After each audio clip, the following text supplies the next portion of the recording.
raja-raja, kepada terang yang terbit atasmu, termasuk orang-orang top, saudara. Oh, akan datang para pakar, pejabat tinggi akan datang, saudara. Angkatlah mukamu dan lihatlah sekeliling, mereka semua datang berimpun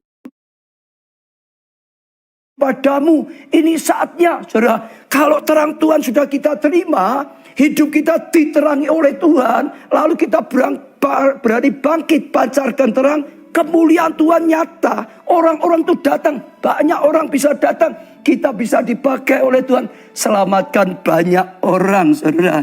Saya percaya itu satu yang luar biasa sekali, saudara. Lalu lanjutnya, anak-anakmu laki-laki datang dari jauh.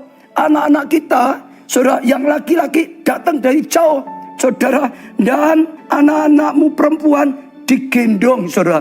Jadi dikatakan ada anak laki-laki yang dari jauh, juga anak-anak perempuan yang dari jauh datang. Yang tidak bisa datang digendong.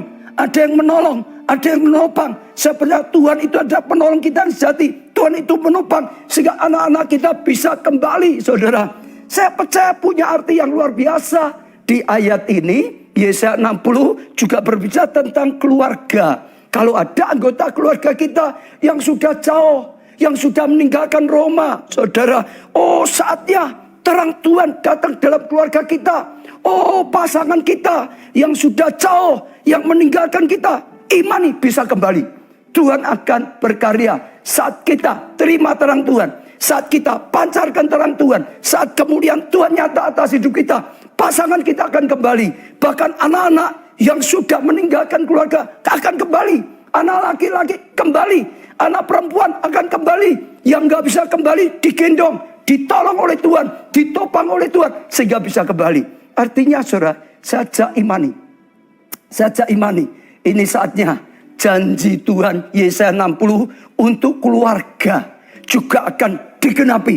Katakan amin. Saudara, apalagi yang sedang alami keluarga saudara jauh, ya, sedang meninggalkan, mungkin pasangan, mungkin anak, mungkin orang tua saudara akan kembali, saudara, kepada saudara, akan kembali pada keluarga saudara. Imani. Atau bahkan mungkin masih satu rumah, tapi hatinya sudah jauh. Kelihatannya masih satu rumah, kelihatannya masih satu kamar, tapi hatinya jauh, saudara. Sudah jauh hatinya, saudara. Tapi dalam nama Tuhan Yesus, waktu terang Tuhan datang, kita terima terang Tuhan dengan iman. Terang itu menerangi kita, terang itu kita pancarkan. Kemudian ada hati yang jauh juga akan kembali. Hati pasanganmu akan kembali padamu. Hati anak-anakmu kembali padamu. Hati orang tuamu kembali padamu. Saya percaya ini akan digenapi oleh Tuhan saat kita berani, saudara, ya, dengan iman terima terang Tuhan, terima pertolongan Tuhan, terima pemulihan dari Tuhan, terima pengurapan Tuhan, terima petunjuk Tuhan, rema Tuhan, terima mujizat Tuhan, terima dengan iman, saudara. Kita diterangi, lalu berani, saudara, menjadi saksinya Tuhan, saudara. Oh, pancarkan terang bagi keluarga kita. Saya percaya ini akan terjadi. Katakan, ini akan terjadi dalam hidupku.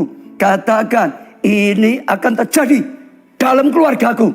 Kembali keluargaku. Saya percaya itu satu yang luar biasa. Saya masih ingat berapa minggu yang lalu Tuhan berikan saya firman Tuhan akhir zaman. Tuhan akan kirim Elia, roh Elia yang membuat hati bapak kembali pada anaknya. Hati anak kembali pada bapaknya. Itu pemulihan keluarga. Saudara dengar, ada janji dari Tuhan.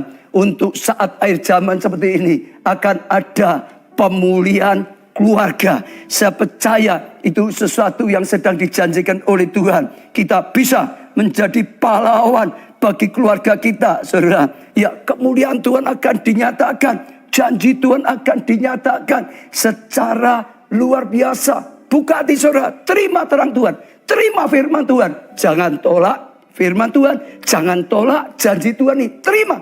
Saudara akan lihat sesuatu yang luar biasa.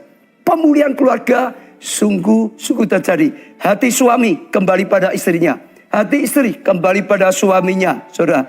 Hati anak kembali pada orang tuanya. Hati orang tua kembali pada anak-anaknya. Hati, ya, persaudaraan, saudara, kakak, adik kembali lagi. Dan bahkan orang tua, bahkan mertua dipersatukan dalam Tuhan. Saya percaya Saya ajak saudara, terima janji daripada Tuhan ini. Saatnya kemuliaan Tuhan dinyatakan dalam keluarga. Pada waktu itu engkau akan heran, ya, melihat dan berseri-seri, engkau akan tercengang, engkau akan berbesar hati, sebab kelimpahan dari seberang laut akan beralih padamu, dan kekayaan bangsa-bangsa akan datang, saudara. Kita akan lihat keluarga dipulihkan. Ya saudara, kita juga akan lihat kelimpahan datang, berkat datang. Dan itu sesuatu yang luar biasa sekali, saudara. Saya tadi ya dengar, ya, wah, kesaksian-kesaksian, nubuatan-nubuatan yang luar biasa sekali. Dan itu saatnya digenapi. Ini waktunya rebut kembali keluarga kita yang hilang. Rebut kembali hati keluarga kita yang hilang. Rebut kembali kerukunan keluarga kita yang hilang. Rebut kembali kesatuan keluarga yang hilang. Rebut kembali kebahagiaan keluarga. Rebut kembali kasih keluarga yang hilang. Bangkit jadi terang. Dan sungguh-sungguh saudara, ya, mulai bangkit artinya aktif. Ada perjuangan. Saya ajak saudara mulai tahu Tuhan akan ngadain pemulihan keluarga. Ada usaha, ada perjuangan, ada usaha, ada perjuangan, ada usaha, ada perjuangan. Maka saudara akan ditolong Tuhan. Maka saudara akan diberkati Tuhan. Dan itu akan menjadi kenyataan. Semuanya ya harus disertai dengan usaha yang nyata. Iman tanpa perbuatan 0, kosong. Kita imani, kita ambil langkah. Memperjuangkan supaya keluarga kita sungguh-sungguh mengalami pemulihan. Supaya hati pasangan kita sungguh-sungguh kembali pada kita. Supaya hati anak-anak, hati orang tua kita kembali pada kita. Hati persaudaraan kembali lagi, saudara. Ada perjuangan yang nyata, saudara. Ambil langkah yang nyata, saudara. Selamatkan keluargamu, loh. Jadi penyelamat bagi keluarga. Saya percaya itu sesuatu yang luar biasa. Pesan pertama, jadilah pahlawan bagi keluargamu untuk membawa pemulihan, saudara. Yang kedua, ya, jadilah, ya,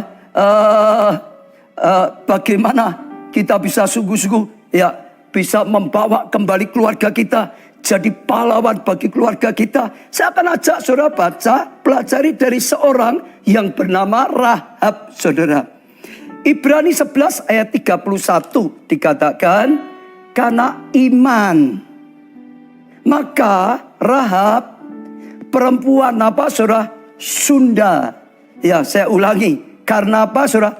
Iman, tangkap dulu. Karena apa, saudara? Iman, percaya. Maka Rahab, perempuan apa? Sunda. Perempuan berdosa, saudara. Oh, yang dianggap kotor. Tidak tahu, mungkin zaman dulu dianggap sekarang seperti pelacur. Gitu, saudara. Ya, perempuan Sunda itu tidak turut binasa bersama dengan orang-orang durhaka. Karena ia telah menyambut pengintai-pengintai itu dengan baik.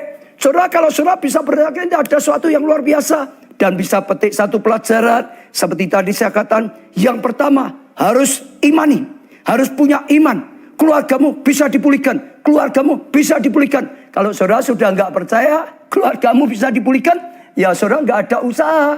Nggak mungkin bisa terjadi. Iman adalah dasar dari segala sesuatu yang kita harapkan dari Tuhan. Saudara imani, ya, keluargamu bisa dipulihkan, saudara. Saya percaya itu luar biasa. Apapun keadaanmu, apapun keadaan keluarga saudara, dikatakan perempuan ini perempuan Sunda, tapi sekali lagi dia punya iman. Keluarganya bisa diselamatkan. Dia punya iman. Bahkan dia bisa dipakai oleh Tuhan. Selamatkan keluarganya. Kalau saudara baca Ibrani, saudara akan lihat tokoh-tokoh iman yang luar biasa. Henok itu saudara punya iman luar biasa. Sehingga dia bergaul dengan Tuhan luar biasa. Abraham punya iman luar biasa. Sampai diberi julukan bapak orang percaya. Isa, Yakub, Musa, Gideon punya iman, saudara. Lalu Daud, Daniel, luar biasa. Tokoh-tokoh iman luar biasa. Bisa dipakai oleh Tuhan. Tapi sekarang kita melihat, sekalipun Rahab adalah perempuan Sunda. Tapi ternyata oleh imannya, dia juga bisa dipakai oleh Tuhan. Menjadi pahlawan bagi keluarganya. Untuk menyelamatkan bagi keluarganya. Saya dorong setiap saudara, siapapun saudara, berani percaya, milikilah iman. Keluargamu bisa diselamatkan. berapapun atau keadaan seperti apapun, keluarga saudara sudah hancur, sudah pecah, sudah cerai, bisa dipulihkan oleh Tuhan. Apapun keadaan saudara orang yang mungkin tidak dianggap dalam keluarga, saudara orang yang sudah mungkin pernah jatuh dosa begitu parah, begitu berat, saudara seperti apapun bisa dipakai oleh Tuhan. Rahab perempuan sudah bisa dipakai oleh Tuhan. Saudara pasti bisa dipakai oleh Tuhan. Siapapun saudara saja, saudara katakan, saya bisa dipakai oleh Tuhan untuk selamatkan keluargaku. Katakan lagi, saya bisa dipakai luar biasa oleh Tuhan untuk selamatkan keluargaku. Saya percaya itu sesuatu yang luar biasa sekali, saudara. Ya, itu yang lakukan pelajaran pertama, punya iman. Sudah bisa dipakai Tuhan selamatkan keluarga. Yang berikutnya, yang kedua, saudara, sungguh-sungguh dia menjadikan keluarga adalah prioritas yang sangat penting sekali, saudara, untuk diperjuangkan, untuk diselamatkan, bahkan lebih dari banyak hal yang lain, saudara. Saya bacakan Yosua ini pasal 2 ayat 12 sampai 13. Yosua pasal 2 ayat 12, maka sekarang bersumpahlah kiranya demi Tuhan bahwa karena aku telah berlaku ramah terhadap kamu, kamu juga berlaku ramah terhadap kaum keluargaku. Ya, waktu Yosua kirim, saudara, pengintai mereka dalam keadaan bahaya, maka dilindungi oleh Rahab ini. Lalu setelah itu Rahab juga berkata pada para pengintai yang dikirim oleh Yosua, aku sudah berlaku ramah terhadap engkau, sudah menolong engkau, biarlah engkau juga tolong. Saudara dengar ya, bukan dirinya. Ya, kamu juga akan berlaku ramah terhadap kaum keluargaku, kaum keluargaku, kaum keluargaku. Artinya dia melihat keluarganya itu prioritas, penting diperjuangkan keluarganya. Bukan, kau selamatkan aku pribadi, bukan. Bukan kau selamatkan rumahku, jangan sampai disita. Bukan, keluarga lebih daripada rumahnya. Bukan kau selamatkan mungkin berharga dalam keluargaku, jangan sampai dijarah. Bukan, tapi biarlah ramah terhadap kaum keluargaku. Keluarganya dianggap penting, prioritas dalam hidupnya. Dan berikan padaku suatu tanda yang dapat dipercaya. 13, bahwa kamu akan membiarkan hidup ayahku jadi diperjuangkan. Siapa? Ayahnya. Dan ibuku jadi ayah ibunya